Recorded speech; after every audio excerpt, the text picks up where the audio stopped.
Welcome guys, आपका फिर से स्वागत है एक नई क्लास के साथ। और आप सभी को पता है कि कुछ टाइम से हमारी क्लासेस नहीं हो पा रही थी, तो उसके लिए आई एम सॉरी। कुछ ओकेजन था, उसकी वजह से क्लासेस नहीं हो पा रही थी, लेकिन फिर से यहाँ पर हमारी क्लासेस कंटिन्यू हो जाएगी। इसके अलावा आपके लिए एक गुड न्यूज़ है, जैसे कि आपको पहले भी वीडियो बनाकर बता दी गई थी कि एग्रीकल्चर सुपरवाइज़र की डेट है वो अनाउंस हो चुकी है 15 सितंबर। ठीक है, तो याद रखिए अब आपके पास ज़्यादा टाइम नहीं है। अगर आप अच्छे से तैयारी करना चाहते हो तो याद रखिएगा कुछ टाइम आप क्लासेस लीजिए। ठीक है, 1 से 2 घंटे आप ले सकते हो, या फिर जब आपका मन नहीं करे तब आप क्लासेस ले सकते हो। अदरवाइज़ केवल आपको याद रखिएगा बुक्स या नोट्स में ही पढ़ना है। ओके, और क्लासेस केवल वही लेनी है जो कि आपको अच्छी लगती हो, जिनसे आपको कुछ याद करने को मिले या फिर कुछ सीखने को मिले। टाइम वेस्ट आपको नहीं करना है, इतना टाइम आपके पास अब बचा नहीं है। ठीक है, तो याद रखिए केवल क्लासेस वही लो जो कि आपको समझ आए, कुछ नया आपको सीखने को मिले। इसके अलावा आप नोट्स या किताबें पढ़ सकते हो। ठीक है, तो चलिए क्लास को स्टार्ट करेंगे। आज का हमारा जो फर्स्ट क्वेश्चन याद रखिए, उसमें आपको पूछा गया था कि निम्न में से कौन सा नकलची गेहूँ का खरपतवार है। नकलची का मतलब होता है याद रखिए गेहूँ के समान दिखता हो, गेहूँ के समान दिखता हो। अब याद रखिए समान का मतलब ये नहीं है कि उसका जो प्राकृतिक रूप है या फिर आप डायरेक्ट देखोगे तो वो वैसे ही दिखना चाहिए। इसके अलावा याद रखिए उसका बीज का लक्षण भी हो सकता है, उसका स्टेम भी हो सकता है, कोई सा भी ऐसा लक्षण है जो कि मैच करता हो। ठीक है, उसे हम नकलची की श्रेणी में रखते हैं। जैसे कि यहाँ पर आपको एग्जाम्पल पूछा गया गेहूँ का, तो गेहूँ में हम बता देंगे याद रखिए गेहूँ सा। क्यों? क्योंकि याद रखिए जो गेहूँ सा का जो पूरा प्लांट है ये भी याद रखिए एक नकलची मतलब उसी के समान दिखाई देता है, बस कुछ डिफरेंस होता है। जैसे कि डिफरेंस की मैं बात करूँ तो नकलची गेहूँ, ठीक है, कौन सा होता है? गेहूँ सा होता है, फेलेरिस माइनर जिसे हम बोलते हैं। तो याद रखिए जो गेहूँ सा का जो टेस्ट वेट होता है ये केवल 2 ग्राम होता है, जबकि गेहूँ का अगर हम बात करेंगे तो 45 ग्राम होता है। तो आप यहाँ पर देख सकते हो बाकी सारे सिम्टम्स अलग होंगे, लेकिन याद रखिए इसके जो दिखावटीपन है वो दोनों ही समान होंगे। तो गेहूँ सा क्या होता है? याद रखिए एक नकलची खरपतवार होता है। किसका होता है? गेहूँ का होता है। और गेहूँ सा को याद रखिए कैनेरी ग्रास के नाम से भी जाना जाता है, कैनरी ग्रास के नाम से। इसके अलावा गेहूं का मामा या गुल्ली डंडा के नाम से भी इसे जाना जाता है, और इसका बॉटनिकल नेम होता है वो फेलेरिस माइनर होता है। चलिए नेक्स्ट क्वेश्चन की यहाँ पर बात करेंगे कि मक्का की सिंचाई की क्रांतिक अवस्था कौन सी होती है। तो यहाँ पर पूछा है क्रांतिक अवस्था। क्रांतिक अवस्था याद रखिए कोई सी भी फसल की आपको पूछी जा सकती है, काफ़ी इंपॉर्टेंट क्वेश्चन यहाँ से बनते हैं। तो याद रखिए मक्का की यहाँ पर बात की गई है, तो मक्का में याद रखिए जो नर पुष्प होता है, मक्का का जो नर पुष्प होता है उसे बोला जाता है टेसल, और टेसल आने की जो प्रक्रिया होती है उसी को बोला जाता है टेसलिंग। ठीक है, तो टेसलिंग याद रखिए क्रांतिक अवस्था होती है। किसकी होती है? मक्के की होती है। ओके, टेसल क्या होता है? मक्का का नर पुष्प को ही टेसल बोला जाता है। और अगर आपको पूछा था मादा पुष्प, तो मादा पुष्प जो मक्का का होता है उसे बोला जाता है सिल्क। क्या बोला जाता है? सिल्क बोला जाता है। और सिल्क आने की जो प्रोसेस होती है, जो प्रक्रिया होती है, उसे हम सिल्किंग कहते हैं। ठीक है, याद रखिएगा। चलिए नेक्स्ट क्वेश्चन के यहाँ पर बात करेंगे, जिसमें आपको पूछा गया है कि कौन सा पोषक तत्व पौधे में कीट एवं बीमारियों की प्रतिरोधक क्षमता को बढ़ाता है। तो वो होता है याद रखिए पोटेशियम। इसमें आपको कोई डिफाइन करने की ज़रूरत नहीं है, आपको आसानी से याद रखना पड़ेगा कि जो याद रखिए कीट और बीमारियों के प्रति ऐसा कौन सा न्यूट्रेंट है जो कि याद रखिए पौधों में क्या करता है? रोग प्रतिरोधक क्षमता विकसित करता है। तो वो होता है याद रखिए पोटेशियम। इसके अलावा अगर मैं बात करूँ फास्फोरस, तो फास्फोरस याद रखिएगा रूट मतलब जड़ों के विकास के लिए फास्फोरस सहायता करता है। अगर आपको पूछा था वानस्पतिक वृद्धि के लिए, तो वानस्पतिक वृद्धि के लिए नाइट्रोजन सहायता पैदा करता है। ठीक है, ये कुछ इसके इंपॉर्टेंट कार्य है इन तीनों के। याद रखिए पोटेशियम रोग प्रतिरोधक क्षमता विकसित करता है, नाइट्रोजन वानस्पतिक वृद्धि को बढ़ावा देता है, और जड़ की वृद्धि को बढ़ावा देता है फास्फोरस। ठीक है, नेक्स्ट क्वेश्चन के यहाँ पर बात करेंगे कि बोल्टिंग किसका दैहिक विकार होता है। अब यहाँ पर क्या होता है? याद रखिए बोल्टिंग। तो याद रखिएगा यहाँ पर क्या होता है कि जो पुष्प निकलते हैं, मान लीजिए कोई प्याज है, ठीक है, तो प्याज में जो पुष्प निकलेंगे वो झड़ जाएंगे, और वहाँ पर क्या हो जाएगा? एक बीज के लिए डंठल पैदा हो जाएगा। मतलब जो हमें उत्पादन चाहिए वो नहीं बनेगा, लेकिन उसकी जगह डायरेक्ट याद रखा सीड के लिए स्टेम एक डंठल बन जाएगा। तो उस डंठल को बनने की क्रिया होती है वो याद रखिए बोल्टिंग कहलाती है। और ये बोल्टिंग क्रिया मुख्यतः याद रखिए प्याज में देखी जाती है। समझ आ चुका है? याद रखिएगा कि जो फूल आते हैं वो झड़ जाते हैं, और वहाँ पर डायरेक्ट क्या हो जाता है? याद रखिएगा एक डंठल पैदा हो जाता है। डंठल किसके लिए? बीज उत्पादन के लिए। जबकि हमें बीज उत्पादन करना ही नहीं, लेकिन फिर भी डंठल पैदा हो गया, तो इस डंठल बनने की प्रक्रिया को ही याद रखिएगा बोल्टिंग बोला जाता है। किस में देखी जाती है? प्याज में देखी जाती है। नेक्स्ट क्वेश्चन के यहाँ पर बात करेंगे कि निम्न में से कौन सा परजीवी खरपतवार है। अब यहाँ पर याद रखिए एक वर्ड यहाँ पर यूज़ किया गया है परजीवी खरपतवार। परजीवी सबसे पहले होता है क्या, ये आपको ध्यान रखना होगा।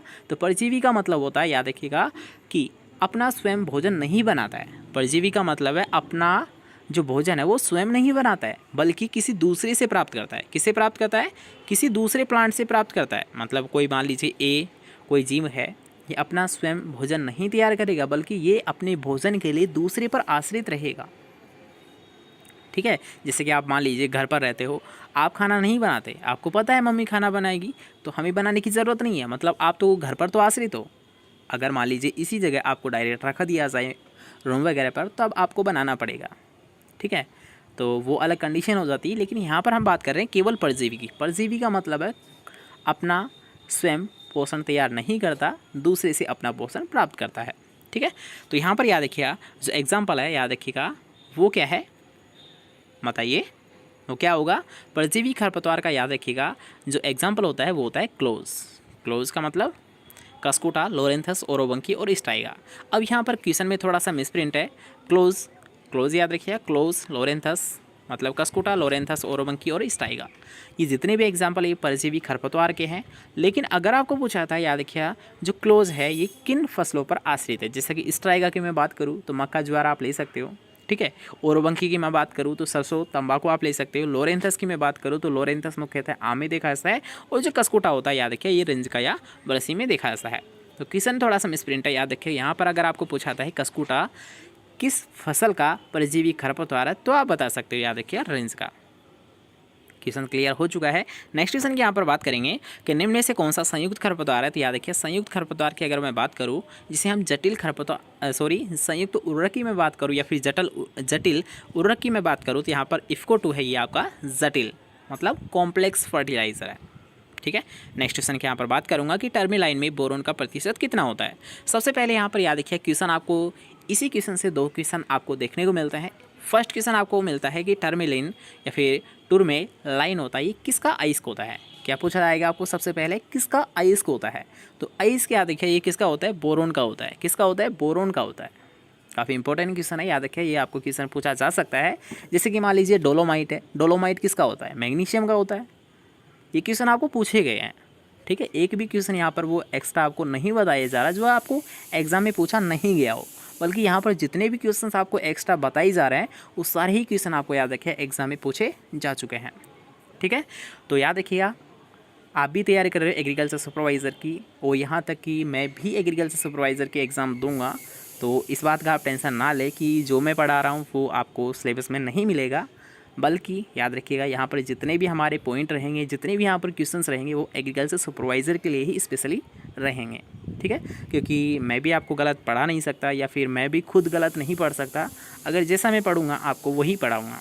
ठीक है, तो खुद अंदाज़ा लगा सकते हो, अगर मैं भी वह तैयारी कर रहा हूँ और आपको भी अगर वही तैयारी कराने की कोशिश करूँगा, तो कितना क्या आपको मिल सकता है जानकारी, या फिर कितना क्या नॉलेज आपको मिल सकता है इस क्लास से, या फिर जितनी भी हमारी क्लासेस लगती है उन क्लासेस से आपको कितना बेनिफिट हो सकता है, यह आप खुद अंदाज़ा लगा सकते हो। ठीक है, तो चलिए नेक्स्ट क्वेश्चन की यहाँ पर बात करेंगे।